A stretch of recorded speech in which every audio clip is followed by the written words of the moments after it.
नमस्कार. कट्टा कोल्हापुरीवरती मी सरदार जाधव आपल्या सर्वांचं स्वागत करतो.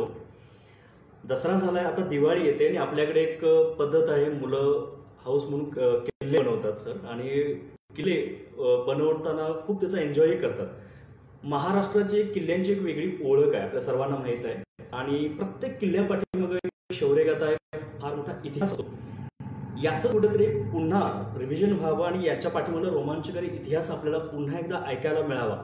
कारण इतिहास रोमांचकारी सांगण्याची एक पद्धत असते, कौशल्य असते, ठराविक लोकांच्याकडे असते. आणि असेच एक व्यक्तिमत्व आज आपल्याला आपल्या कट्ट्यावरती आलेले आहेत. कोल्हापूरचे इतिहास संशोधक श्री इंद्रजित सावंत सर. सर, कट्ट्यावरती स्वागत आहे तुमचं. आणि खरंच एक वेगळा इतिहास वेगळ्या पद्धतीने मांडण्याची जी धटोटी म्हणतात ती सरांच्याकडे आहे. आणि त्यांनी खूप छत्रपतींचा इतिहास असेल, शाहू महाराजांचा इतिहास असेल, खूप वेगळ्या पद्धतीने मांडलेला आहे. आणि आज आपण तोच ऐकणार आहोत. खूप सारे प्रश्नही आपल्या मनात असतील, कारण इतिहास पूर्णपणे ऑथेंटिक इतका कुठं मांडला जात नाही. त्यामुळे खूप सारे प्रश्न आपल्या मनात असतील तर ते नक्की कमेंट बॉक्समध्ये विचारा. सर त्याचे उत्तर इथं लाईव्हमध्येच देतील. आणि मी थोडक्यात सांगेन की शिवाजी द ग्रेट, राजर्षी शाहू महाराज, पारनाल पर्वत, पन्हाळगड, शोध भवानी तलवारीचा आदी विषयावरती खूप सारं लेखन सरांनी केलेलं आहे. नवीन माहिती इतिहासाबद्दलची आहे ती आजच्या पिढीला कळून यावी यासाठी खूप लेखन केलं आहे. इतर गोष्टीवरती मी जास्त बोलण्याऐवजी सरच आता इतिहासाबद्दल आणि इतर गोष्टींच्याबद्दल सांगते. त्याआधी सर्वात महत्त्वाचा जो आम्ही कॉमन प्रश्न सर सगळ्यांना विचारतो की इतिहासाची आवड तुम्हाला कशी लागली आणि त्याची मुळात तुमची जडणघडण कशी होती, इतिहासाकडे कसं आवड झालं? खरं तर महाराष्ट्राच्या मातीत जन्म जी काही व्यक्ती असते त्याला शिवाजी महाराजांची आवड ही लहानपणापासून प्रत्येकालाच. तशीच मला सुद्धा होती. आणि ह्या आवडीतून पुढे जसं जसं वाचन करत गेलो आपण. आता खरं तर मी इंजिनिअरिंगला होतो, डिप्लोमाला. आणि डिप्लोमाच्या पहिल्या वर्षी दांड्या उडाल्या आणि मग त्याच्यातनं असं झालं की मग काय करायचं बसून. तर लायब्ररी होती आपली भास्करराव जाधवांच्या नावाने जी लायब्ररी आहे महानगरपालिका, त्यातून पुस्तकांना वाचत गेलो. आणि त्याच्यामध्ये मग अनेक पुस्तकं अशी मिळाली की ज्याच्यामुळं इतिहासाची आवड लागते, गडकिल्ले भटकंतीची आवड लागते. त्याच्यातून दुर्ग भ्रमण गाथा आहे, गोनी दांडेकरांचं जे पुस्तक आहे ते वाचल्यानंतर एक भटकंतीची आवड लागली, दुर्ग फिरण्याची आवड लागली. त्याच्यातून मग इतिहासाचं एक आपली क्युरियोसिटी असते की बाबा काय आपल्याला सुद्धा स्वतःला एक आवड हे होतं की काय शोध घ्यायला पाहिजे, अरे ही कसं आहे, ही कसं आहे. आपण इतिहास वाचतो, अशा अनेक गोष्टी आहेत त्याच्यामधल्या. मग त्या हळूहळू त्या समजत गेल्या. आणि सुदैवानं माझ्या घराच्या शेजारीच बरोबर डॉक्टर जयसिंगराव पवार सरांचं घर आहे, ज्येष्ठ इतिहास संशोधक आहेत ते.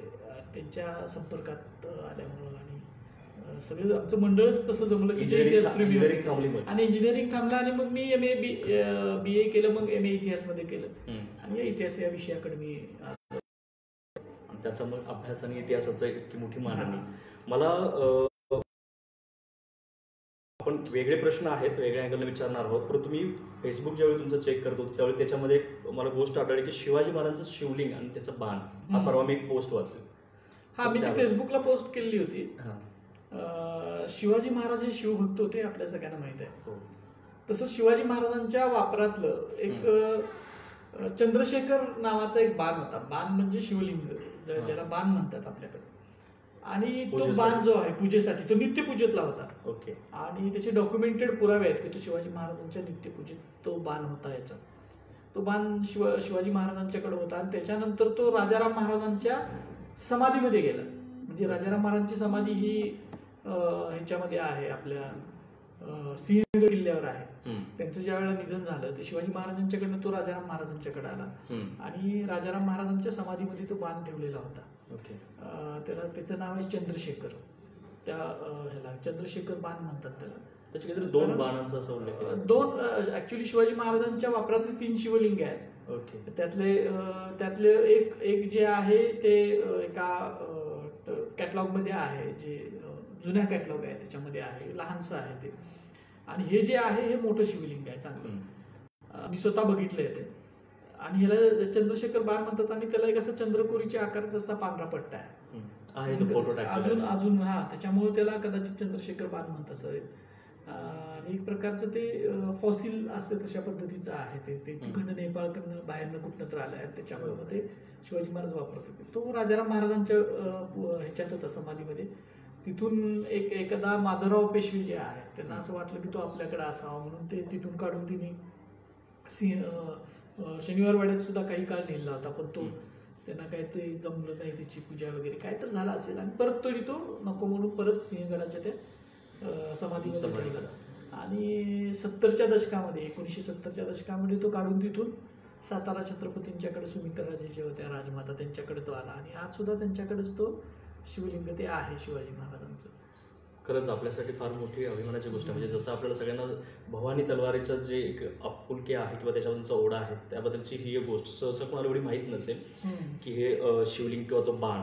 सर आमच्या अभ्यासात म्हणजे असंच इतिहासाचा अभ्यास थोडेफार आणि छत्रपतींचा जसं तुम्ही म्हणला की प्रत्येक महाराष्ट्रीयन माणसाला त्याच्याबद्दलची ओढ असते, तेवढीच ती काय म्हणतात इतिहास वाचताना तो रोमांच उभा राहत असतो, त्यामुळे प्रत्येकाला ती आवड आहे. पन्हाळगडाचा ज्यावेळी आम्ही इतिहास वाचत होतो त्यावेळी मला एक अशी गोष्ट आढळली की छत्रपती सगळ्यात जास्त जिथं वास्तविक ठराविक गड आहे त्यापैकी हा पन्हाळगड आहे, एकाच वेळी जास्त वेळ थांबत. तर पन्हाळ पर्वत पन्हाळगड याला जोडून त्या इतिहासाचा आम्हाला थोडक्यात ऐकायचं. शिवाजी महाराजांनी ज्या वेळेला अफजल खानचा वध केला प्रतापगडाच्या पायथ्याशी 10 नोव्हेंबर 1659ला, त्याच्यानंतर 18व्या दिवशी शिवाजी महाराजांनी पन्हाळगड जिंकलाय म्हणजे त्यावेळेला युद्ध झालं पन्हाळगडच्या पायथ्याला मोठं. म्हणजे त्यावेळेला रॉकेट सुद्धा वापरलेले होते पन्हाळच्या सैनिकांनी वगैरे, म्हणजे बाण म्हणतात ओके, ते वापरले होते. मोठं युद्ध झालं आणि शिवाजी महाराजांच्या सैन्यानं पन्हाळगड जिंकून घेतला. शिवाजी महाराज त्यावेळेला पहिल्यांदा पन्हाळगडाला पाय शिवाजी महाराजांचे लागले. तो दिवस होता 28 नोव्हेंबर 1659 आणि त्या दिवशी शिवाजी महाराजांनी पन्हाळगड हा तत्कालीन भारतातला एक नामचीन किल्ला होता. जसा जिंजीचा किल्ला आहे, जसा विजापूरचा तो कोट होता, जसा लाल किल्ला आहे, तसा भारतामध्ये जे नामवंत प्रख्यात किल्ले होते त्याच्यामध्ये पन्हाळगड होता. आणि तो भोजराजापासून शिलाहार राजा भोजपासून प्रख्यात होता असं सगळीकडे होतं. आणि हा किल्ला बघायची उत्सुकता शिवाजी महाराजांना एवढी लागली होती की शिवाजी महाराजांनी ते तो किल्ला जिंकला. शिवाजी महाराजांना ते समजलं, स्वतः शिवाजी महाराज त्या वेड्यात होते. महाराज ज्यावेळेला पन्हाळगड आला त्यावेळेला रात्र झाली होती, म्हणजे सूर्य मावळला नोव्हेंबर महिन्यातला आणि शिवाजी महाराज गडावर आले. तर तो किल्ला बघायची उत्सुकता महाराजांना एवढी लागली की शिवाजी महाराजांनी सांगितले की मशाली आणि मेहताबा पेटवा आणि त्याच्या उजेडामध्ये शिवाजी महाराजांनी तो किल्ला पाहिलेला होता. म्हणजे इतकी उत्सुकता महाराजांना तो गड पाहण्याची होती पन्हाळगडचा. आणि त्याच्यानंतर मग महाराज पन्हाळगडावर राहिले आणि आपल्याला माहिती आहे की त्या सिद्धी जोहार वेड्यामध्ये तो आला आणि शिवाजी महाराज अडकले आणि पन्हाळगडाला, त्यामुळे जास्त काळ शिवाजी महाराजांचं वास्तव्य पन्हाळगडाला लाभलं. म्हणजे सलग वास्तव्य जे आहे ते महाराजांचं कसं होतं की एक वाक्य आहे बोर्डाच्या गायकवाडांचं की तख्त जिन जिन तख्त, म्हणजे मराठ्यांचं तख्त म्हणजेच घोड्याचं जिन आहे. तसंच महाराजांचं म्हणजे घोड्याचं खुगीर हे महाराजांचं तख्त होतं एक प्रकारे की कायम फिरतीवर असायचे. जोपर्यंत सगळं प्रवास बघितला, शिवचरित्राचा अभ्यास केला, साधारण 18,300च्या आसपास दिवस आहेत शिवाजी महाराजांचे. आणि ती जर आपण काढलं day to day report Shivaji महाराजांचा तर प्रचंड प्रवास, एका जागेवरून दुसऱ्या जागेवर, दुसऱ्या जागेवरून तिसऱ्या जागेवर असं महाराजांचं सगळं आयुष्य आहे. आणि त्याच्यामध्ये खूप कमी काळ त्यांना स्वास्थ्य मिळालं किंवा ते एका ठिकाणी राहिले. तो त्यातला एक भाग आहे पन्हाळगडाचा भाग. महाराज पन्हाळगडावर त्यावेळेला राहिले. त्याच्यानंतर दक्षिण दिग्विजयाला ज्यावेळेला महाराज रायगडवरून निघाले त्यावेळेला पन्हाळगडावर राहिलेले होते. दक्षिण दिग्विजयावरनं आल्यानंतर सुद्धा महाराज पन्हाळगडावर होते. पन्हाळगडाचं आणि एक आहे की संभाजी महाराजांचं आणि शिवाजी महाराजांचं जी शेवटची भेट झाली या बापलेकांची ती पन्हाळगडावर झाली. त्यानंतर मग शिवाजी महाराज रायगडला गेले आणि त्यांचं निधन झालं. जास्तीत जास्त काळ पन्हाळ्याशी संबंधित शिवाजी महाराजांचा आहे. खरंच आपल्यासाठी फार मोठी गोष्ट आहे. 18,000 दिवसामधले साधारण 1,500च्या आसपासचे दिवस हे शिवाजी महाराजांचं पन्हाळगडावर वास्तव्य आहे. ग्रेट. कोल्हापूरला गड किल्ल्यांचा एक वेगळा इतिहास आहे. चंदगडकडे गेलो या बाजूला खूप सारे गड आहेत. जसं तुम्ही मला म्हणालात की सगळ्यात जास्त नाशिकला गड आहेत. कोल्हापूरलाही तेवढेच त्यांचा वेगळा इतिहास आहे. तर त्याबद्दल थोडक्यात म्हणजे महत्वाचे गड आणि किल्ले अनेक ठिकाणी आहेत. म्हणजे जगात तुम्ही कुठेही गेला तरी सगळे, म्हणजे जपानमध्ये सुद्धा किल्ले आहेत, चीनमध्ये आहेत, जपानमध्ये आहेत, युरोपियन कंट्रीजमध्ये आहेत, म्हणजे फ्रान्स वगैरे या ठिकाणी आहेत, कॅसल्स आहेत, सगळीकडे आहेत. पण आपल्या इकडचे जे किल्ले आहेत या किल्ल्यांना एक इतिहास आहे. आणि खास करून कोल्हापूरच्या जिल्ह्यामध्ये विशाळगडचा किल्ला असेल, रांगण्याचा किल्ला असेल, गगनगड असेल, बुदरगड असेल, सामानगड असेल, असे जे काही किल्ले आहेत कोल्हापूरचे यांना शिवकालीन इतिहासाचा स्पर्श झालेला आहे. कारण शिवकाळातल्या अनेक महत्वाच्या घटना त्याच्यामध्ये घडल्यात. म्हणजे शिवकाळातल्या आणि शिवकाळाच्या नंतरच्या म्हणजे रोमहर्षक इतिहास म्हणतोय तो आपल्या भागात सगळा घडलेला आहे, कोल्हापूरच्या भागात घडलेला. म्हणजे पन्हाळ्याचे तर तुम्हाला वेडे माहित आहेत. एक आपल्याला सिद्धी जोहरचा वेढा माहित असतो, पण सिद्धी जोहरच्या वेड्यानंतर सुद्धा पन्हाळगडाला परत मोहज्जमचा वेढा पडला औरंगजेबाच्या काळामध्ये, म्हणजे राजाराम महाराजांना पकडण्यासाठी. त्याच्यानंतर खासा औरंगजेबचा वेढा पडलेला आहे पन्हाळगडावर. म्हणजे औरंगजेब स्वतः तंबू ठोकून पन्हाळगडाच्या पायथ्याला, जिथे ती निकमवाडी सगळा भाग आहे, त्यावेळेला औरंगजेबचा गुलालबानाचा तंबू होता आणि तिथून त्यानं पन्हाळगडाच्या वेड्याचं संचालन केलं.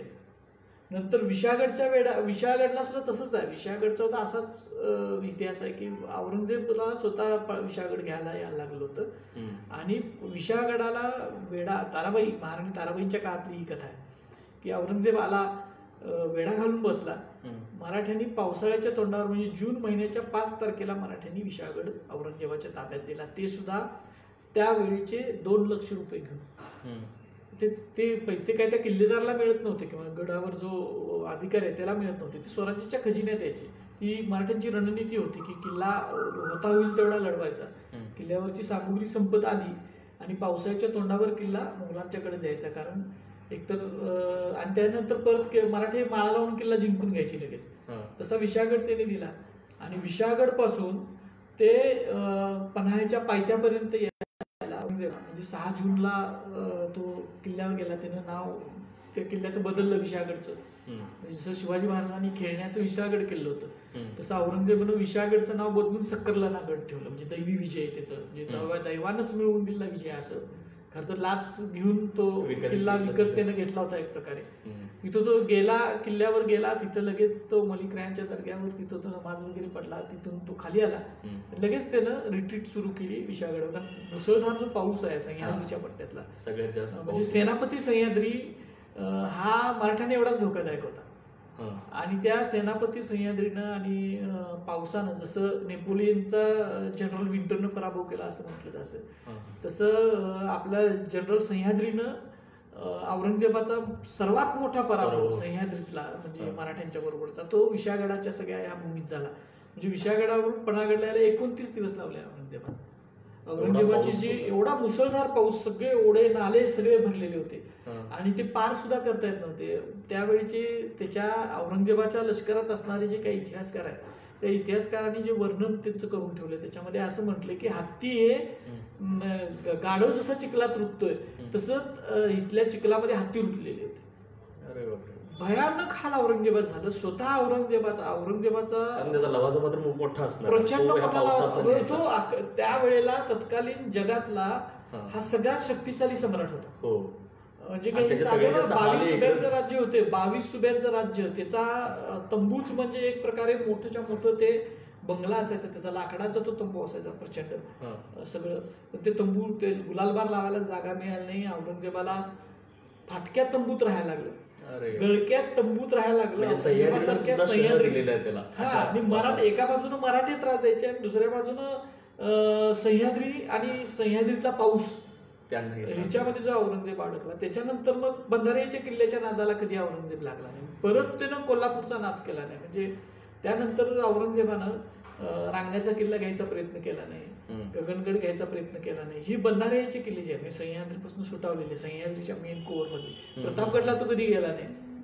नंतर म्हणजे सह्याद्रीच्या बाहेरचे किल्ले तो घेत बसला, पण इकडे कधी आला नाही. एवढा धसका त्याने घेतला होता. म्हणजे जवळजवळ त्याचं 75% सैन्य या कोल्हापूरच्या या मातीत गाडलं गेलं त्यावेळेला. असा इतिहास आहे. 1700चा आहे आणि जास्त सुद्धा नाही वर्ष. म्हणजे मराठ्याच्या सोबत सह्याद्री होता त्याला शहर येण्यासाठी. खरंच फार मोठा इतिहास आहे. आणि आज ज्या उद्देशाने आपण ही मुलाखत घेतोय, गडकिल्ले बनवण्यासाठी जो उत्स्फूर्तपणे एक उत्साह असतो सगळ्यांच्या मध्ये, आता मोठमोठ्या स्पर्धाही त्याच्यासाठी घेतल्या जातात, तर त्याच्यासोबत हा एवढा मोठ्या अभिमानाची गोष्ट आहे. सह्याद्रीने दिलेले हे गडकिल्ले आहेत ते आपल्या स्वराज्य उभारण्यासाठी किती साथ देत होते. म्हणजे औरंगजेबाला सगळ्यात जास्त त्रास सह्याद्रीनं आपल्या मराठ्यांच्या सोबत कसा दिला, हा मोठा इतिहास आहे. सर मगाशी जसं आपण बोलत होतो की आता जसा इतिहास आपला छत्रपतींचा इकडे फार मोठा आहे, आपण शाहू महाराजांच्या बद्दल पण घेणार आहोत थोडक्यात. फक्त त्याच्या आधी ऑथेंटिक शिवचरित्र, जसं तुम्ही मगाशी बोललात की आपल्याकडे नाही आहे. आता शिवाजी विद्यापीठ आहे, आपल्याकडे अभ्यास करणारे खूप सारे लोक आहेत, तरी हे झालेलं नाही आहे.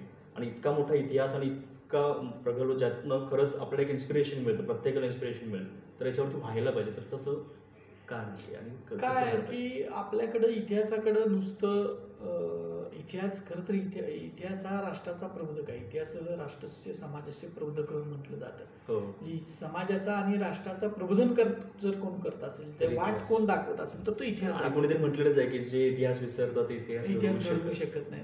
तर हे असं असताना सुद्धा आपल्याकडं इतिहासाकडे बघायचा जो दृष्टिकोन आहे तो मनोरंजन करून घेण्याचा दृष्टिकोन आहे. इतिहासाकडे शास्त्रीय दृष्टीनं बघायचं जो विषय आहे तो खूप कमी आहे आपल्याकडे. नाही असं नाही, पण खूप कमी आहे. आणि त्यामुळं इतिहासाच्या खास करून शिवाजी महाराजांच्या इतिहासाची साधनच आपण अजून सगळी जमवलेली नाही. आणि इतिहास जरी आपल्या इथं घडला असला म्हणजे या महाराष्ट्राच्या मातीत भारतामध्ये त्यावेळेला कर्नाटकमध्ये ह्याच्यामध्ये हिंदुस्थानमध्ये तत्कालीन घडला असला तर त्याची जी साधनं आहेत सगळे जगभर विखुरलेली आहेत. म्हणजे शिवाजी महाराजांच्या काळात इथं पोर्तुगीज होते, प्रमुख सत्ता आपल्याकडे भारतात पोर्तुगीज होते, त्याच्यानंतर इंग्रज होते, त्यानंतर डच होते, त्यानंतर डॅनिश होते, त्यानंतर फ्रेंच होते. ह्या सगळ्या लोकांशी संपर्क आलेला आहे आपला. पण दुर्दैवानं ही जी सगळी साधनं आहेत ही सगळी साधनं जिच्या आधारावर इतिहासाचा डोलारा उभा राहतो हीच आपण अजून एकत्रित केली जमा करायला किंवा ह्याच्यासाठी अजून शासनाचे तर प्रयत्न नाहीत. विद्यापीठाचे तर प्रयत्न आप्पासाहेब पवारांनी केलेले होते. पहिले जे कुलगुरू होते आणि ते मोठे इतिहास संशोधक होते आप्पासाहेब पवार, त्यांनी खूप प्रयत्न केले ही सगळी साधनं जमा करायचं. पण दुर्दैवानं ती काही साधनं जमा झालेली अजून नाहीत. अजूनही शासनाला जशी ह्याची समिती आहे, आता परवा शासनानं घोषणा केली की शिवाजी महाराजांची चरित्र साधन समिती आत्ता म्हणजे भारत स्वतंत्र होऊन किती दिवस झाले, महाराष्ट्र राज्य निर्मितीला किती दिवस झाले बघा, 60-70 वर्ष होत आले आणि आपण अजून साधनं गोळा केलेली नाही आहेत की ज्याच्या आधारावर इतिहास उभा राहतो. म्हणजे शिवाजी महाराजांची मी तुम्हाला सांगितलं की अजून तंजावरमध्ये कितीतरी साधनं आहेत शिवचरित्राची. तुम्ही जसं म्हटलात की आता ब्रिटिश, इंग्रज किंवा फ्रेंच वगैरे त्यांच्या सगळं पत्रव्यवहार आहे. अजून दुसरी गोष्ट, भारतामध्ये आसाममध्ये त्यावेळेला अहोम राजांची राजवट होती शिवाजी महाराजांच्या काळात. आणि त्याच वेळेला अहोम राजांचा जो सेनापती होता तो लाचित बडफुकन म्हणून होता. त्याकडे बडफुकन म्हणजे सेनापती आणि लाचित म्हणजे रक्तात माखलेला. त्या जन्म झाल्यावर तो रक्तात माखलेला सापडला म्हणून त्याला लाचित नाव पडलं. आणि मग तो बडफुकन, लाचित बडफुकन हा खूप मोठा सेनानी होऊन गेला. आणि त्याचे आणि शिवाजी महाराजांचे संबंध होते असं तिकडच्या इतिहासकारांनी मांडणी केलेली आहे काही ठिकाणी, काही एक दोन. पण त्याच्या विषयावर सुद्धा आपण तिथली आर्काइव्ह आपण जाऊन बघितली पाहिजे, तिथल्या संशोधकांशी आपला संबंध आला पाहिजे. तो अजून आपला झालेला नाहीये. हे सगळ्या गोष्टी ज्या वेळेला होतील चांगल्या पद्धतीने. मध्ये नुकतंच आपलं नीरज साळुंखेने जे इतिहास संशोधक आहेत त्यांनी शिवाजी महाराजांचं स्वराज्य जाफनापर्यंत होतं अशी एक मांडणी केलेली होती. जाफना म्हणजे आताच्या श्रीलंकापर्यंत. त्या विषयावर अजून आपण शोध घेतला पाहिजे, तिथली डॉक्युमेंट्स कागदपत्र आपण गोळा केली पाहिजे. अजून सिद्धी जो आहे म्हणजे जंजिरेकर सिद्धी, ह्या जंजिरेकर सिद्ध्याची कागदपत्र कुठे आहेत ती शोधली पाहिजेत. त्यांच्या वारसांकडे असतील किंवा त्यांचा दप्तरखाना कुठं असेल त्याच्यातनं आपल्याला खूप माहिती मिळू शकते. किंवा कर्नूलचा नवाब सिद्धी आपल्या पन्हाळ्याला जो आलेला होता, त्यांची कर्नूलला अजूनही ते नवाब आहेत, त्यांचा आर्काइव्ह आपण घेतलेलं नाही. ही सगळी साधनं पहिल्यांदा एकत्रित आपण करणं गरजेचं आहे आणि त्याच्या आधारावर मग शिवचरित्राचं आपण एक चांगलं, आणि ज्याच्यामुळे साधनं असल्यामुळे काय होतं की जर तुमच्याकडे सबळ पुरावं देणारं एखादं साधन असेल आणि त्या साधनाच्या आधारावर इतिहास म्हटला तर वाद होत नाही. आज जे शिवचरित्रातले वाद आहेत हे निव्वळ साधनांच्या कमतरतेमुळे आहेत. शिवाजी महाराजांच्या जन्मापासूनचा जो वाद आहे तो साधनच नाहीत. आपण ती साधनं संकलित करायचं कामच करत नाही. आणि हे काम का करत नाही आहेत लोक, तर त्याचं काम आहे की त्याच्यामध्ये हे आहे की त्याच्यामध्ये पॉप्युलरिटी नाही आहे. म्हणजे मी आज आर्काइव्ह मध्ये बसलो गेलो म्हणून मला लगेच नवीन शोध लागला असं कधी होत नाही. त्याच्यासाठी 2, 4, 6 वर्ष घालवावी लागतात, ती साधनं बघावी लागतात, त्यासाठी ऍक्सेस असावा लागतो, त्यासाठी मूळ लिपी यायला पाहिजे, ती भाषा त्यावेळची यायला पाहिजे आणि ओव्हरऑल अभ्यास पाहिजे. मग त्यातनं एखादं कुठं तर आपलं चिटोरं मिळतं किंवा पत्र मिळतं शिवाजी महाराजांचं की जे शिवाजी महाराजांचा इतिहास पलटवणारं असतं. म्हणजे आता एक साधं उदाहरण तुम्हाला सांगतो की कोल्हापूर आर्काइव्ह आहे हे छत्रपतींचं आर्काइव्ह आहे. म्हणजे छत्रपतीज ऑफ कोल्हापूरचे जे काही डॉक्युमेंट्स आहेत ते सगळे कोल्हापूर आर्काइव्ह मध्ये आलेले आहेत. बहुसंख्य डॉक्युमेंट्स एकेकाळी कोल्हापूर आर्काइव्ह तयार झाले.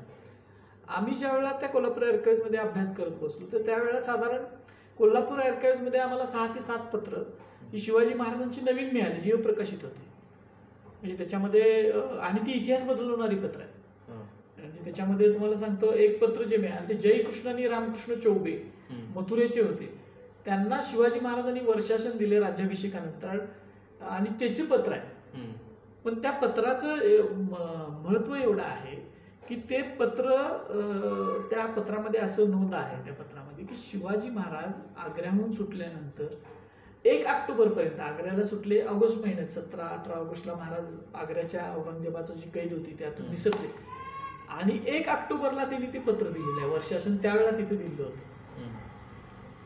म्हणजे 1 महिना महाराज हे त्या ह्याच्यात आहेत, मथुरेत आहेत सुटल्यानंतर. हे त्याचा पुरावा आहे.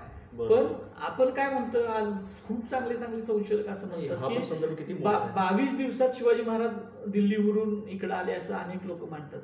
पण जर शिवाजी महाराजांनी त्यावेळेला ऑक्टोबर महिन्यामध्ये एक पत्र जर दिला असेल त्या जयकृष्णाने रामकृष्ण चौबेंना आणि ते परत राज्याभिषेकानंतर रिन्यू करून दिलं ते पत्र, त्याची ती नक्कल आहे आपल्याकडे. त्या पत्राचा सगळा मॅटर आहे, वरचा खालचा सोडून. राज्याभिषेकानंतर त्यांना ते परत तुम्हाला हे करून दिलं की तुम्हाला नवीन पत्र तयार करून दिलं की आता तुम्हाला त्यावेळेला दिलेलं होतं मी याला, आता मी तुम्हाला परत देतो. म्हणजे हा इतिहासाच्या आत्ताची जी मांडणी आहे त्याला मांडणीला छेद देणारा विषय. दुसरं एक पत्र आम्हाला जे मिळालं होतं आर्काइव्हमध्ये, मुद्दाम सांगतो की म्हणजे शिवचरित्राच्या अँगलला आहे की अभ्यास कसा होतो की शिवाजी महाराजांनी त्र्यंबकजी काका भोसलेंना एक पत्र लिहिलंय, राज्याभिषेकानंतरचं लिहिलेलं पत्र आहे. आणि त्या पत्रामध्ये शिवाजी महाराज त्यांना असं म्हणतात की तुम्ही जसं मालोजी घोरपडे नावाचे एक सरदार होते, म्हणजे बाजी घोरपडेचे चिरंजीव, त्यांना महाराजांनी लिहिलेलं एक पत्र सुप्रसिद्ध आहे, इतिहास आम्हाला सगळ्या अभ्यासकांना माहित आहे. तसंच त्यांनी त्र्यंबकजी काकांना लिहिलेलं एक पत्र आहे आणि त्या पत्रामध्ये शिवाजी महाराजांनी अनेक त्यांना तुम्ही माझ्याकडे या किंवा कुतुबशाकडे जावा, तुम्हाला तिथे इनाम मिळेल, म्हणजे आदिलशाकडनं जी फोडाफोडी महाराजांनी केली सरदारांची त्यातले पत्र. ते पत्र महत्वाचं अशासाठी आहे की त्या पत्रामध्ये महाराजांनी त्र्यंबकजी काकाला आत्ताच्या तामिळनाडूतला स्वराज्यातला त्या दक्षिण दिग्विजय होऊन आलेला होता शिवाजी महाराज, दक्षिण दिग्विजय करून आले, त्यातला एक भाग महाराजांनी त्यांना दिला होता सैन्यासाठी. पण त्याच्यामध्ये त्या पत्रामध्ये अशी वाक्य आहेत, शिवाजी महाराजांचं जे सुप्रसिद्ध आज्ञापत्र आहे आपल्याला माहित असेल, रामचंद्रपंत अमात्यानं लिहिलं असं म्हणतात. तर त्या पत्रामध्ये रामचंद्रपंत अमात्यानं लिहिले म्हणतात अशी जे काय म्हटलेले आहेत त्या पत्रातली वाक्य जशीच्या तशी आहेत. ह्याचा अर्थ असा आहे की रामचंद्रपंत अमात्य शिवाजी महाराजांच्या नंतर ते लिहिलं आज्ञापत्र जे म्हटलं जातं शिवाजी महाराजांचं, ते वृक्षाचं तुम्हाला माहित असेल सगळ्यांना, वृक्ष संवर्धनाचं त्याची पुस्तक आहे, लावलं जातं ना, तसंच ते. तर त्या पत्रातली किल्ल्यांसंदर्भातली जी वाक्य आहेत ती थोड्याफार फरकानं त्या म्हणजे आज्ञापत्रातली वाक्य त्या पत्रात आलीत. ह्याचा अर्थ असा आहे की ते आज्ञापत्र जे आहे ते रामचंद्रपंत अमात्याने लिहिलेलं नसून ते शिवाजी महाराजांचंच आज्ञापत्र आहे. ते शिवाजी महाराजांची ती शिवनीती आहे. ओके. कारण ती शिवाजी महाराजांच्या पत्रात अगोदर आलेली आहे जशीच्या तशी, आणि त्याचं कम्पॅलेशन ते शिवनीतीचं रामचंद्रपंत अमात्याने केलं. हा त्याच्यातला महत्वाचा भाग आहे. असं पत्र ही जी काही साधनं आहेत अनेक आहेत, अजून 2-4 पत्र आहेत. विशाळगडच्या एका किल्लेदाराचं नाव आपल्याला मिळतंय, मुधोजी अहिरराव नावाचा किल्लेदार शिवाजी महाराजांच्या काळात होता. अशी अनेक पत्र जी आहेत ती मिळालेली आहेत. ही जी साधनं म्हणजे आमच्या कोल्हापूरच्या आर्काइव्हमधनं जर आता एवढी पत्र मिळत असतील तर कोल्हापूरपेक्षा सुद्धा भारतामध्येच किंवा भारताच्या बाहेर अनेक समृद्ध कागदपत्रांचे संग्रह आहे, ज्याला आपण आर्काइव्ह म्हणतो इंग्लिशमध्ये, पुराभिलेख खाते. अजून आपण ती शोधलेली नाही, ती शोधायला पाहिजे. त्यातून खूप गोष्टी मिळतील आणि त्याच्या आधारावर ज्या वेळा ती साधनं प्रकाशित होतील सगळी जशीच्या तशी, त्याच्या आधारावर मग अनेक शिवचरित्रकार आपल्याकडे तयार होतील. जसं नेपोलियनची लाखो चरित्र लिहिली गेली, असे अनेक शिवचरित्रकार आपल्याकडे तयार होतील. ते अजून दुर्दैवानं झालेलं नाही. गरज आहे आणि आपल्याकडे लकीली एक प्लॅटफॉर्म पण आहे शिवाजी विद्यापीठ की जिथं असं एक दालन व्हायला हवं. म्हणजे फार मोठी गोष्ट आहे शिवाजी विद्यापीठात तसं. शिवाजी विद्यापीठाचं कर्तव्य आहे ते, ज्यांच्या नावानं आपण विद्यापीठ चालवतो त्या व्यक्तीच्या नावाचं तुमच्याकडे आज काहीच नाही. तुम्ही काहीच निर्माण करू शकत नाही. तुम्ही त्यांचं एक संग्रहालय निर्माण करू शकत नाही. तुम्ही त्यांच्यावरचं एखादं पुस्तक निर्माण, व्याख्यानाची पुस्तकं आहेत सीतुमाधवराव पगडींची वगैरे, पण बाकीचं काहीच तुमच्याकडे जर तुम्ही निर्माण, ते कर्तव्य आपण व्यवस्थित पाळलेलं नाही असं होतं. ते आता जसं मला तुम्ही म्हटलं की हा अभ्यास करण्यासाठी 3-3, 4-4 वर्ष द्यावी लागतात ठराविक ठिकाणी. जर असं दालन निर्माण झालं, ठराविक फंडही तसं झालं, पैसे लागतात सगळ्या, खूप लोक अभ्यास करतील मग याच्यात, आणि खूप वेगळा इतिहास आणि खूप भारी इतिहास म्हणजे जो ज्याचा ऑथेंटिक म्हणजे खरा इतिहास म्हटला जाईल तो पुढे येईल आणि आपल्याला ती फार गरजेची गोष्ट आहे. यालाच म्हणजे आता ऑथेंटिकेशनचा संदर्भ निघाला म्हणून मला आपल्या राज्याभिषेक दिनाच्या आपल्या इतिहासावरती जायचं आहे की आता जो आपण 6 जूनला राज्याभिषेक दिन इतका उत्साह म्हणजे आता एक उत्साह झालेला आहे, उत्सव म्हणून साजरा केला जातो तो आता सध्या. तर त्याच्या पाठीमागं तुमचं काम तर आहेच तेवढं मोठं आहे, तर त्याबद्दल आम्हाला ऐकायचं आहे. कारण आता हे बऱ्यापैकी लोकांना माहिती आहे की ती सुरुवात कशी झाली, तुम्ही कसं हे केलं होतं. तर रायगड किल्ल्यावरचा राज्याभिषेक सोहळा हा साधारण 97-98 पासून सुरू आहे. हो. त्यावेळेपासून आम्ही जातो तिथं त्या ठिकाणी. त्यावेळेचं स्वरूप त्यावेळेस कसं होतं खूप म्हणजे लहान होता, 100 जण सुद्धा आम्ही नसायचो. मुंबईचे काही आमचे मित्र असायचे तुम्ही त्याच्यामध्ये. इतिहास अभ्यासक सगळे मिळून इतिहास अभ्यासक असं नाही, हां. त्यावेळेला तर काय लेबल सुद्धा लागलेलं नव्हतं संशोधक अभ्यासक आमचे. हां. आम्ही शिवप्रेमी मंडळी सगळी होतो. हां. मुंबईची असायची, महाडमधली होती आणि आम्ही कोल्हापूरची लोक असे आम्ही तिथं जायचो. आणि तो लहान प्रमाणामध्ये तो सोहळा साजरा व्हायचा की शिवाजी महाराजांच्या एवढी मोठी गोष्ट आहे, राज्याभिषेक ही काही साधी गोष्ट नाही. हो. आणि त्याच्यातून आपलं सार्वभौम राज्य निर्माण झालं. मग अशी कल्पना होती की तिथं आपण थोडंफार प्रमाणात का त्याचं एक आपण आठवण का काढू नये त्या दिवसाची. मग तो दिन सुरू झाला, शिवराज्याभिषेक दिन. आणि त्याच्यानंतर टप्प्याटप्प्यानं आज बघताय आपण त्याला एक मोठं स्वरूप आलं की संभाजीराजेंनी त्याच्यामध्ये सहभाग घेतला. त्याच्यामुळं मी स्वतः वारस शिवछत्रपतींचे, त्याच्यामुळे त्याला एक खूप चांगली सुरुवात झाली. म्हणजे हा, आज एक वेगळं स्वरूप आलं त्याला. आणि त्याचं फळ काय आहे तुम्हाला सांगतो. म्हणजे एकतर ते शिवाजी महाराजांचं सगळीकडे झालाच सगळा विषय, पण सगळ्यात मोठं त्याची अचिव्हमेंट, त्याचं सगळ्यात मोठं फळ कुठलं मिळालं असेल तर रायगड किल्ल्याच्या संवर्धनाला शेकडो कोटी रुपये मिळाले. राईट. आज आणि त्या शेकडो कोटींमधून रायगड किल्ल्याचं संवर्धनाचं काम अतिशय उत्कृष्टपणे चालू आहे. स्वराज्याची राजधानी. हा, राजधानीचं म्हणजे इतकी लोक येतात ते पण व्हायला त्याच्याकडे पाहिजे. दुर्लक्ष होतं. आणि एवढ्या मोठ्या किल्ल्याचं संवर्धनाचं काम हे 1-2 कोटी 4 कोटी 5 कोटीतनं होणारं नव्हतं. त्याला खूप मोठा निधी लागला. राज्याभिषेक सोहळा हे निमित्त झालं, परंतु आता हा ते राज्याभिषेक सोहळ्यामुळे मिळालेला आहे ते. बरोबर. म्हणजे मी ज्यावेळेला फडणवीस मुख्यमंत्री म्हणून पहिल्यांदा होते त्यावेळेला ते आले होते, त्यावेळेला स्वतः मी त्या अध्यक्ष होतो त्या शिवराज्याभिषेक सोहळा कमिटीचं. त्यावेळेला मी तिथं त्या सदरेवरून फडणवीसांना तर आव्हान केलेलं होतं की ते ज्यावेळेला विरोधी पक्षनेते होते त्यावेळेला ते आलेले होते देवेंद्रजी. आणि त्यांनी त्यावेळेला घोषणा केली होती की आमचं सरकार आल्यानंतर आम्ही मोठ्या प्रमाणात निधी देऊ, हे सरकार काय देत नाही वगैरे. आणि ज्यावेळेला ते मुख्यमंत्री म्हणून आले त्यानंतर मी स्वतः आठवण करून दिली त्यांना की आता महाराष्ट्र राज्याच्या खजिन्याच्या किल्ल्या तुमच्याकडे आहे, आता तुम्ही रायगड किल्ल्याला मोठ्या प्रमाणात निधी द्या. त्या आणि संभाजीराजेंनी सुद्धा त्याच्यावर जोर धरला. त्यांना सुद्धा वाटलं सगळ्यांना की जे मंत्रिमंडळाला महाराष्ट्रातल्या वाटलं की आपण रायगडसाठी काहीतरी केलं पाहिजे. त्यातून तो मोठा निधी मिळाला. आणि हे सगळे शिवभक्तांचं यश आहे. संभाजीराजेंचा फॉलोअप आहेच, त्याच्याबद्दल काही प्रश्नच नाही.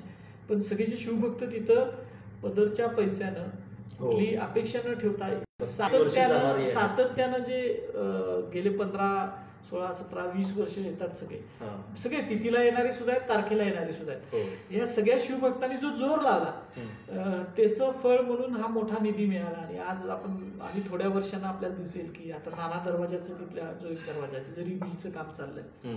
अनेक गोष्टी रायगड किल्ल्यावर त्या ठिकाणी होणार आहेत की ज्या आपल्याला एखादा शिवाजी महाराजांचा किल्ला हा संवर्धित होतोय हे बघून आपल्याला अभिमान आणि आनंद होईल. अशा पद्धतीचं काम तर सध्या ती एक कुठेतरी परंपरा झाली आणि त्याचा आता सोहळा झाला. त्या मुवमेंटचं सोहळ्याचं यश आलं. नुसते सोहळे करून तर उपयोग काय ना, त्याच्यातून काहीतरी अचिव्हमेंट सुद्धा व्हायला पाहिजे. म्हणजे ते बौद्धिक सुद्धा व्हायला पाहिजे, फिजिकल सुद्धा व्हायला पाहिजे. प्रत्येक महाराष्ट्रीयनला त्या गोष्टीचा अभिमान आहेच आणि त्याच्याबरोबर आम्हाला खरंच तुमचाही अभिमान आहे सर की ही जी सुरुवात अशी कुठेतरी व्हायला पाहिजे, त्याच्यासाठी तुम्ही पुढाकार घेतला.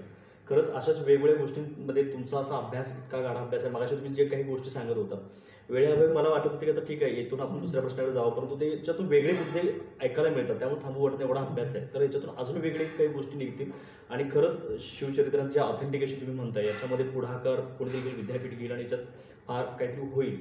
कोल्हापुरातल्या लोकांनी खास करून शिवाजी विद्यापीठात तर घ्यावाच, पण कोल्हापूरची माती पाणी वेगळं आहे. कारण बाळकृष्ण नावाचे मी सांगतो चर्चा केली की आपल्या प्रश्नाच्या अगोदरच मी सांगतो की सगळ्यात मोठं इंग्रजीमधलं शिवचरित्र बरोबर हे 4 खंडामधलं हे कोल्हापुरात निर्माण झालं आणि ते 1940ला झालेलं होतं. 36ला पहिला खंड आला आणि शेवटचा खंड 1940ला आला. हे केलं कोणी तर प्रोफेसर बाळकृष्ण नावाचे राजाराम खोरेचे प्राचार्य. त्यावेळेला राजाराम कॉलेज सगळ्या ह्याच्यात प्रसिद्ध होतं. मुंबई इलाका होता, प्रसिद्ध होते. या बाळकृष्णांचेच विद्यार्थी म्हणजे यशवंतराव चव्हाण. ओके. यशवंतराव चव्हाण आपले जे महाराष्ट्र राज्याचे पहिले हे होते, ते यशवंतराव चव्हाणजी हे बाळकृष्णांचे विद्यार्थी आहेत. आणि बाळकृष्ण हे इथले नाही आहेत, महाराष्ट्राच्या मातीतले नाही आहेत. त्यांचा जन्म महाराष्ट्राच्या मातीतला नाही, ते आत्ताच्या मुलतान पंजाब मधले. अरे ओके. म्हणजे मुलतान नावाचा प्रांत आहे पाकिस्तानमध्ये, पंजाबी म्हणजे तिकडचा मुलतान, पेशावर वगैरे आहे. हा, आणि डॉक्टरेट त्यांनी केली ही अर्थशास्त्रामध्ये लंडन विद्यापीठाची केलेली आहे. ओके. आणि आर्य समाजिष्ट असल्यामुळं त्यांनी बाकीचं सगळं त्यांचं सोडून गेलं. त्यांचं नाव होतं आसानंद, बाळकृष्ण आसानंद ओरा नाव होतं. त्यांनी ते सगळं सोडून दिलं. Professor Balkrishna, professor doctor Balkrishna एवढंच नाव राहिलं. पण ती व्यक्ती इथं 1922ला आली. खरं तर शाहू महाराजांचंच इच्छा होती की तशा एका मोठ्या स्टॉलवर्ड माणसाने येऊन राजाराम कॉलेजचं प्राचार्यपद घ्यावं शिक्षणाच्या चळवळीसाठी. मग ते तिथे शाहू महाराजांच्या इच्छेनुसार ते आले. आर्य समाजिष्ट त्यांच्याकडे दिलं होतं राजाराम कॉलेज. आणि इथं आल्यानंतर त्यांना असं वाटलं की 22ला आले ते, एक 10-12 वर्षामध्ये एक तर मुळात कोल्हापूर म्हणजे छत्रपतींची राजधानीचं शहर आहे. म्हणजे राजाराम महाराजांचा वारसा, शिवपुत्र राजाराम महाराजांचा आणि महाराणी ताराबाईंचा वारसा चालवणारं हे कोल्हापूर. त्यांना इथं आल्यानंतर शिवाजी महाराज, त्यावेळी खूप जोरात चळवळ होती आपली. म्हणजे आज आपण जेवढं नाव शिवाजी महाराजांचं घेत नाही, आज जेवढं काम आपण केलं नाही शिवचरित्राच्या बद्दल, तेवढं काम त्या 20 वर्षामध्ये झालं. म्हणजे शाहू महाराजांच्या 1910 नंतर शाहू महाराजांनी जे काही काम केलं 1922 आणि त्यानंतर राजाराम महाराजांच्या काळामध्ये 30 पर्यंत खूप काम झालं शिवचरित्राच्या संदर्भात. म्हणजे शिवचरित्र लिहिली गेली, शिवाजी महाराजांच्या वर्तमानपत्र सुद्धा जी काढली गेली, विजय मराठा असेल, हंटर असेल, ह्याच्यावर शिवाजी महाराजांचे एम्ब्लेम्स असायचे.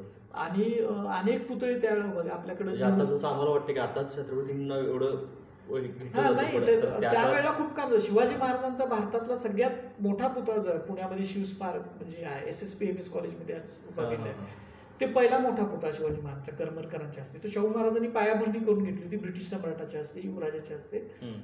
ते सगळं कोल्हापूरचं श्रेय आहे. शाहू महाराजांनी तिथं जाऊन ती जागा विकत घेऊन ते शिवस्मारक समिती स्थापन करून पायाभरणी त्याच्याकडनं केली. आणि पुढं छत्रपती राजाराम महाराज म्हणजे शाहू महाराजांचे सुपुत्र यांनी 1927ला अनेक अडचणीतनं तो पुतळा आणि ती शाळा उभी केली. इमारत म्हणजे सुरुवात भारतातला सगळ्यात पहिला पुतळा आणि मोठा पुतळा आणि खूप सुंदर पुतळा हा पुण्यामध्ये उभा केला, हा कोल्हापूरकरांनी केला. म्हणजे त्याच्या पायाभरणीला तर सगळं कोल्हापूर गेलं होतं, निम्म कोल्हापूर तिथं होतं. एवढं काम आपण केलंय. तसंच काम बाळकृष्णनी सुद्धा ते सगळं हे बघत होते. म्हणजे ते सगळं डॉक्टर असून त्यांना इकडं त्यांना ती काय शिवाजी मध्ये आहे, हे जेवढं शिवाजी महाराजांचा उदो काय करतात, कोण आहे हे शिवाजी कॅरेक्टर, ही उत्सुकता त्यांना लागल्यामुळं ते त्या शिवचरित्राकडे वळाले. आणि त्यांनी खूप ऑथेंटिक, आता 80 वर्षापूर्वी ते शिवचरित्र लिहिले असल्यामुळे त्याच्यानंतर जी साधनं मिळाली किंवा त्या साधनांचं इंटरप्रिटेशन झालं, त्या चुका सोडल्या थोड्याशा, तर आज ही ऑथेंटिक शिवचरित्र म्हणायचं तर ते मोठं तर आहेच, 1600 पानाचं आहे. एवढं मोठं चरित्र कुठलंच नाही. शहाजी महाराजांच्या नावाचा पहिला खंड आहे, त्यानंतर 2 खंड शिवाजी महाराजांचे आहेत आणि 4था खंड जो आहे तो लाईफ अँड टाइम्स शिवाजी महाराजांचं. शिवाजी महाराजांच्या चरित्राचं रसग्रहण आहे. शिवाजी महाराज हे फादर ऑफ इंडियन नेव्ही होते हे सांगणारा बाळकृष्ण पहिले. म्हणजे शिवाकाशीत जे कॅरेक्टर आहे शिवचरित्रात आले ते पहिल्यांदा बाळकृष्णांनी डच पत्र त्यांनी आणले. त्या पत्रातून आपल्याला शिवाजी महाराजांचं ते कळालं की शिवाजी महाराजांचं शिवाजी नावाचा एक नावी होता आणि तो शिवाजी महाराजांच्या ऐवजी दुसऱ्या पालखीत बसून त्यानं बलिदान. त्याच्या आधी ते माहितच नव्हतं ना, हे पत्रच नवं आणलं बाळकृष्णांनी. त्याचं डच कागदपत्र ही तिने आणली. तिथं त्यावेळेला त्यांनी तिकडच्या कॉन्सुलेटमधनं भाषांतर करून घेतलेली आहेत तिची कागदपत्र. अजून त्यामुळेच म्हणतो की अजून कागद म्हणजे शिवाजी महाराजांचा इतिहास कसा वेळ लावू शकतो कुणाला किती, आणि एवढ्या मोठ्या स्टॉलवर्ड माणसाला. म्हणजे हा काय साधा माणूस नाही, लंडन विद्यापीठाचे PhD झालेले आहेत ते. आणि अशा माणसानं स्वतःच्या आयुष्यातली शेवटची 10 वर्ष ही शिवचरित्रेचा अभ्यास आणि लिखाण करण्यात आलं. आणि हे लिखाण सुद्धा कोल्हापुरात राहून केलेलं आहे त्याने.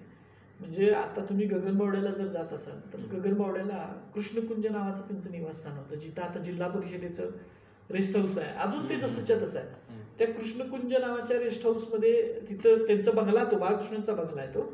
तिथं राहून त्यांनी ते एवढं मोठं शिवचरित्र लिहिलं. आणि नुसतं लिहिलं नाही तर ते प्रकाशित सुद्धा केलेलं होतं त्यावेळेला. त्यांनी लिहून ते प्रकाशित करणं एवढं ती खूप खर्चिक बाब होती. हे सगळं आयुष्य एवढ्या मोठ्या स्टॉलवर्ड माणसानं त्याच्यासाठी घालवलं. आणि कोल्हापूरकरांना बाळकृष्णांचा अभिमान वाटायला पाहिजे. दुसरी गोष्ट, शिवाजी विद्यापीठाला शिवाजी महाराजांचं नाव द्यावं ही कल्पना सुद्धा बाळकृष्णांची आहे. आणि आश्चर्य आहे की मुलतान पंजाब मधला जन्मलेला व्यक्ती हा शिवाजी महाराजांच्या लिखाण करतो, शिवाजी महाराज नावानं विद्यापीठ असावं अशी संकल्पना मांडतो. ही काही साधी गोष्ट नाहीये. खरंच शिवचरित्र कसं म्हणजे माणसाला हे घडवतं. आणि आपल्यासाठी म्हणजे आपण म्हणतो सगळे की नाही, आता जसं तुम्ही मगाशी बोलात की खूप लोक इतिहास हा एंटरटेनमेंट म्हणून किंवा मनोरंजन म्हणून घेतात, परंतु नाहीये.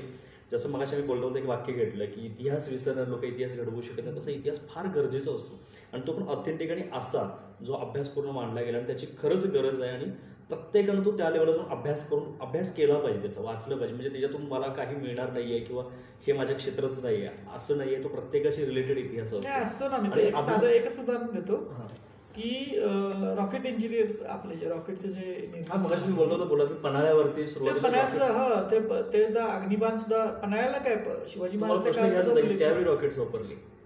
त्यावेळेला रॉकेट्स होतीच. शिवाजी महाराजांनी पुरंदर जो लढवला, पुरंदर किल्ला पहिल्यांदा लढवला 1647-48ला. त्यावेळेला शिवाजी महाराजांनी रॉकेटचा उपयोग केलाय अग्निबाणाचा. पाणी ते परमानंदाच्या शिवभारतामध्येच आलेलं आहे. म्हणजे त्याला जे बाण सोडले, ते अग्निबाण सोडले, त्याचे उल्लेख आहेत त्याच्यामध्ये. त्याच्यानंतर औरंगजेबनं वेढा घातला साताऱ्याच्या किल्ल्याला. त्यावेळेला साताऱ्याच्या किल्ल्यावरून औरंगजेबाच्या छावणीत आपले रॉकेट्स पडायचे त्यावेळेला. आणि मग औरंगजेबाला ते आश्चर्य वाटलं की ही काय टेक्नॉलॉजी आहे. मग त्याने ती बघायला मागवली की काय टेक्नॉलॉजी आपल्याकडे अशी का तयार होत नाहीत म्हणून तरबेज खान बहादर होता त्याच्या आईचा. तर तो त्यावेळेला औरंगजेबाचं जे हे होतं तोफखाना जो होता तो जगामध्ये विख्यात होता. त्याच्याकडं खूप मोठ्या मोठ्या तोफा, लॉंग रेंजच्या तोफा होत्या. अशी दारू काम करणार, दारू म्हणजे हे जे तोफांची वगैरे चांगली माणसं होती, मेट्रोलॉजिस्ट होती. पण ते मराठ्यांनी तयार केलेली रॉकेट्स त्याकडे नव्हते. त्यानं सांगितलं की आदेश दिले औरंगजेबाला आणि बातमीपत्रात आहे नोंद आहे याची की अशा पद्धतीची रॉकेट्स आपल्याकडे पाहिजे. मुद्दाम मी काय सांगत होतो की आपले जे राष्ट्रपती होते कलाम साहेब, त्यांची प्रेरणा ही टिपू सुलतानचं रॉकेट होतं. हो असं का? कारण ही आपली रॉकेट्स आपण कधी मांडलीच नाहीत जगापुढे. मराठ्यांनी रॉकेटचा उपयोग केला, अग्निबाणांचा उपयोग केला, हे आपण अजून मांडलेच नाही. म्हणून इतिहासाच्या अभ्यासाची गरज आहे. पण एका व्यक्तीला तिथल्या रॉकेटची प्रेरणा त्यांनी लिहिलं सुद्धा कलामांनी स्वतःच्या चरित्रामध्ये की त्या रॉकेट्समुळे मला प्रेरणा मिळाली आणि आपण रॉकेट्स तयार करू शकतो. हे त्यांना ती म्हणजे एक रॉकेट आणि ते सायंटिस्ट आहेत. त्याच्यामुळे आज किती बदल झाले बघा. आज आपण हे सगळं वापरतो टेक्नॉलॉजी, ही सगळी रॉकेटमुळे आहे ना. म्हणजे एका टेक्नॉलॉजीमुळे, पण ती रॉकेटमुळे जरी असली तर ती एका प्रेरणेमुळे आहे. बरोबर. ती प्रेरणा इतिहासातून मिळू शकते आणि ती प्रेरणा इतिहासातून मिळाली त्यांना. आणि हा इतिहासाचा उपयोग आहे. इतिहासाचा उपयोग काय नुसता नाटक सिनेमे बघणं आणि आपलं मनोरंजन करून घेणं त्याच्यासाठी आहेच, त्याच्याविषयी प्रश्नच नाही.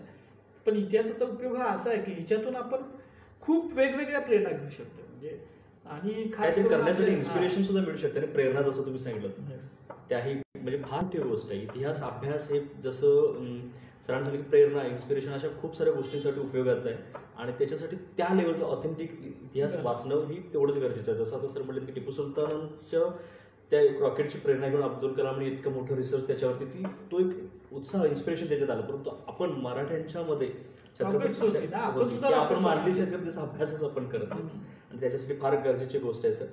आपल्याकडं किल्ल्यांच्या इतिहासाबद्दल आपण थोडक्यात बोललोच मगाशी.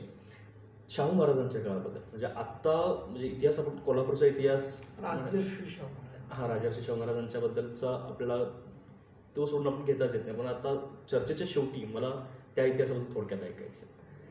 म्हणजे आज तर शाहू महाराजांचा इतिहास खूप मोठा आहे. हो.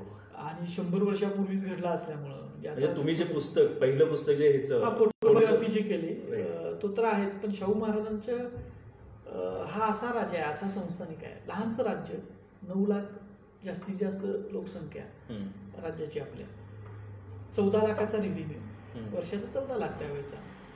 त्याच वेळेला 20-20 कोटीचा वार्षिक रेव्हेन्यू असणारी राज्य होती. हैदराबादचा नवाब असेल, बडोद्याचे गायकवाड असतील, त्यांनी तर खूप काम केलं. बडोद्याच्या गायकवाड साहेबांनी, सयाजीरावांनी, ग्वाल्हेरचे असतील.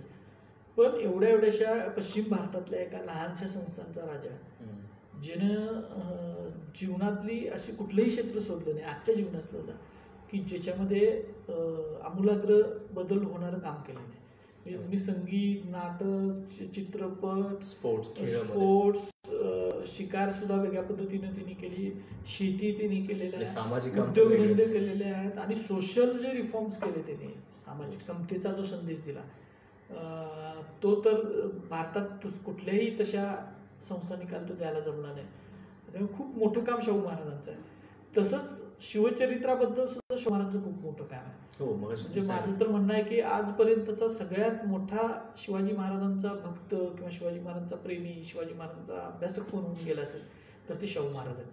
पण त्यांनी जेवढी स्मारकं उभा केली शिवाजी महाराजांची, तेवढी एका व्यक्तीनं त्यावेळेला तेवढी आजपर्यंत कुणीही केलेली नाही. आणि ती स्मारकं नुसती पुतळा स्वरूपात नाहीत, पुतळे तर त्यांनी निर्माण केलेच, त्यांनी शिवाजी महाराजांची मंदिरं तर बांधलीच, पण शिवाजी महाराजांचं चरित्र लिहून घेण्याचं काम सुद्धा शाहू महाराजांनी केलं. जे केळुसकरांचं पहिलं शिवचरित्र जे म्हणतो मराठीमधलं, जे आपण तसं ऑथेंटिक मानलं जातं, ते कृष्णाजी अर्जुन केळुसकर गुरुजी, त्यांची प्रेरणा शाहू महाराज होते आणि म्हणून त्यांनी ते शाहू महाराजांना अर्पण केलं. ओके. शिवचरित्र लिहिण्याची प्रेरणा शाहू महाराज होते. शाहू महाराजांना असं वाटायचं की आपल्या त्यांनी वीरा शिंदेंना शेवटपर्यंत प्रयत्न केला, वीरा शिंदेनी शिवचरित्र लिहावं. पत्र आहेत शाहू महाराजांची तशी की माझ्या शिवबाचं सुरस चरित्र तुम्ही लिहावं. एवढंच नाही, पारसनीस सारख्या DB पारसनीस मोठी संशोधक होऊन गेले महाराष्ट्रात. त्यांना शाहू महाराज त्यावेळेला 1902ला ज्यावेळेला गेले लंडनला, तेव्हा स्वतःच्या बरोबर घेऊन गेले होते. तिथं त्यांनी स्वतःची पत्र दिली तिथल्या आर्काइव्ह मधल्या माणसांना की ह्यांना मराठ्यांच्या इतिहासाच्या संबंधित जी कागद आहेत ती सगळी यांना नकलून द्या, यांना द्या, तुम्ही फ्री ऍक्सेस द्या त्यांना म्हणून. आणि ते एवढ्या मोठ्या संस्थांनी एवढं केलं, खूप केलं. त्यांना घेऊन गेले, त्यांना सगळं फिरवलं, युरोप फिरवला, ती कागदपत्र द्यायला लावली. परत इथं आल्यानंतर त्यांना टप्प्याटप्प्याने 20,000 रुपये त्यावेळेचे दिले. का तर तो शिवाजी महाराजांचा आणि मराठ्यांचा इतिहास त्यांनी लिहावा.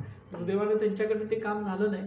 आणि 20,000 आता आपल्याला सोपं वाटतं, पण त्यावेळेला सोनं 13 रुपये तोळा होतं. त्याच्यावर 20 लाखाच्या सुद्धा 20 लाख नाही, कोट्यावधीमध्ये जातं ते आता. आता आपण जर त्याचं गणित काढलं तर ते कोट्यावधीमध्ये जातं. म्हणजे कोट्यावधी रुपये त्यावेळेचे त्या मानाने 20,000 म्हणजे काय साधी रक्कम नव्हती. त्यांना काय मोठं करायचं होतं हा इतिहासाबद्दलची मांडणी, खूप मोठी मांडणी त्यांना शिवाजी इतिहासाबद्दल करायची होती. शेवटी जे आता पुतळा जो उभारायला मग अशी मी सांगितलं पुण्यामधला शिवाजीनगरचा, तर ती जी संकल्पना होती शाहू महाराजची, ती विजय मराठा नावाच्या त्यावेळेच्या तत्कालीन वर्तमानपत्र जे होते श्रीपतराव शिंदेचं, त्याच्यामध्ये आलेले आहे. त्याच्यामध्ये असं होतं की शिवाजी महाराजांचा मध्यवर्ती पुतळा आणि त्याच्या बाजूनं जगातली मराठ्यांच्या इतिहासावर आधुनिक पद्धतीनं आणि याच्यावर अभ्यास करणारी सगळ्यात मोठी संशोधन संस्था महाराजांना करायची, इतिहास संशोधनाची संस्था उभा करायची होती. आणि अजून आपण ती तशी संस्था उभा राहिलेली नाही. ते करण्यासाठी अजून सरकार किंवा इतरांच्याकडे हा मुद्दा आहे, ते करायला पाहिजे. खूप इतिहास आधुनिक पद्धतीनं सुद्धा आपण मांडायला लागतो, एक्सकॅव्हेशन्स करावे लागतात. आता लायडार वगैरे खूप टेक्नॉलॉजी आली, आपण बघतोय डॉक्युमेंटरीजला वगैरे खूप पुढे टेक्नॉलॉजी गेले. त्याच्यासाठी एक व्यापक संशोधन संस्था मोठी ही व्हायला पाहिजे तयार. खरंच ती गरजेची. आणि ती शाहू महाराजांची इच्छा होती, हे सगळ्यात महत्वाचं. म्हणजे शाहू महाराजांचं एक पूर्ण स्वप्न आहे असं म्हटलं तरी चालेल की त्यांनी एवढं केलं, अजून त्यांना खूप करायचं होतं. ते करण्याची जबाबदारी आपल्यासाठी इतर जी लोक आहेत यांच्यावरती आहे आणि त्यांनी खरंच त्यासाठी पुढाकार घ्यावा. बऱ्यापैकी आपल्याला जे कव्हर करायचं होतं की गड किल्ल्यांचा इतिहास आणि त्याच्याबद्दलची थोडक्यात माहितीने ऑफकोर्स कोल्हापूरच्या गड किल्ल्यांचा इतिहास घेतलाच, तर त्यानंतर राजर्षी शाहू महाराजांचा इतिहास तर घ्यायलाच पाहिजे. म्हणून आपण हा वेगळा विषय आहे, फार मोठा विषय आहे, सिरीजचा विषय आहे. म्हणजे खरं तर राजर्षी शाहू महाराजांचं काम सांगणं हे सिरीजचा विषय सांगणं. शेतीविषयी बोलायचं झाले तर 3-4 सेगमेंट होतील तास-तासभराचे. एवढं काम शाहू महाराजांनी केलेलं आहे त्या सगळ्या विषयामध्ये. म्हणजे 28 वर्ष त्यांना, 48 वर्षाचं आयुष्य, पण 28 वर्षाची कारकीर्द आहे त्यांची काम करायची. तर एकही दिवस असा नाही की त्यांनी विश्रांती घेतली असेल, पूर्ण काम केलं त्यांनी. त्यामुळे आपल्या आर्काइव्ह भरलंय अक्षरशः. शाहू महाराजांच्या लाखो कागदपत्रांनी आपल्या आर्काइव्ह भरले. ती सगळी वाचायला सुद्धा आपल्याला होत नाही अजून, नुसतं वाचायला त्यांनी काम केलं, एवढं त्यांनी काम केलं. फार मोठी गोष्ट आहे ती. म्हणजे खरंच आपलं एक भाग्य म्हणावं लागेल की छत्रपतींच्या पदस्पर्शाने पावन झालं इथं शाहू महाराजांचं आपल्याला इथं ही जी करणी आहे किंवा इतर ज्या गोष्टी आहेत, सुधारणा आहेत, ते आपल्याला मिळाल्या. आणि त्याचा वारसा आपण तितक्याच प्रगल्भतेने चालवण्यासाठी तो इतिहासाचा अभ्यास झाला पाहिजे. गड किल्ले आता आपण बांधणारच आहोत, इथून पुढे किल्ल्यांच्या स्पर्धा होतील, किल्ले बघितले जातील, पण त्याच्यापाठीचा इतिहास तेवढाच त्या मुलांच्या मध्ये गेला पाहिजे. आणि त्यासाठी वेगवेगळे सोर्सेस आणि वेगवेगळे इतिहास अभ्यासक या लोकांच्यापर्यंत पोहोचले पाहिजेत. हा उद्देश आम्ही या कट्ट्याच्या माध्यमातून ठेवला होता सर. आणि खरंच फार मोठा इतिहास आहे आणि तो इतिहास ऐकताना पण फार प्रत्येकाला एक मनोरंजन तर होईल, रोमांच पण होतीलच. जसं तुम्हाला इंजिनिअरिंगला असतानाच अशी आवड निर्माण झाली, तुम्ही इकडे आला, अशी खूप मुलं जातील, त्याचा एक वेगळा प्लॅटफॉर्म तयार होईल. आणि जसं वेगवेगळे रॉकेटच नाही तर वेगवेगळ्या अजून काही गोष्टी असतील ज्या दडल्या गेलेल्या असतील, ज्या आपण पहिल्यांदा वापरल्या, यापुढे येतील, त्याचं इन्स्पिरेशन घेऊन काही वेगळे शोधही लागले जातील, वेगळे काहीतरी होतील असे आपण अपेक्षा धरू. खूप खूप धन्यवाद सर. आपल्याला काही वेळेच्या मर्यादा पाळाव्या लागतात लाईव्हला आणि त्यासाठी मी हे करतो. आणि आजच्या या लाईव्हमधून मी निरोप घेतो. धन्यवाद. धन्यवाद सर. थँक्यू.